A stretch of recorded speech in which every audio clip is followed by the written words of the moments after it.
That's my idea of the patriarchy, which is a system of male dominance of society. Yeah, but that's not my sense of the patriarchy. So what's yours? Well, in what sense is our society male-dominated? The fact that the vast majority of wealth is owned by men, the vast majority of capital is owned by men. Women do more unpaid labour. A very tiny proportion of men, and a huge proportion of people who are seriously disaffected are men. Most people in prison are men. Most people who are on the street are men. Most victims of violent crime are men. Most people who commit suicide are men. Most people who die in wars are men. People who do worse in school are men. It's like, where's the dominance here precisely?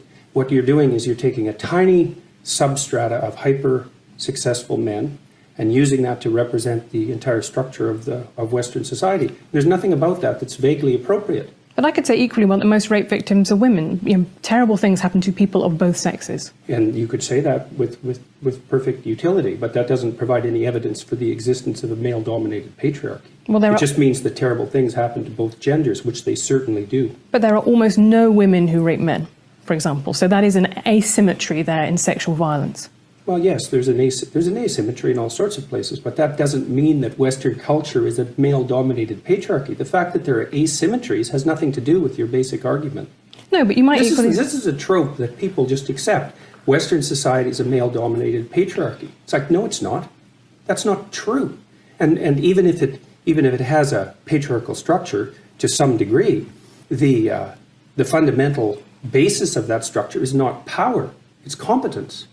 That's why our society works. It's only when a structure degenerates into tyranny that the fundamental relationships between people become dependent on power. It's not power. If you hire a plumber who's likely to be male, it's not because there's roving bands of tyrannical plumbers forcing you to make that choice. And it's the case with almost every interaction that you have at the face of our culture. You're dealing with people who are offering a service of one form or another, who are usually part of the broad middle class, and who offer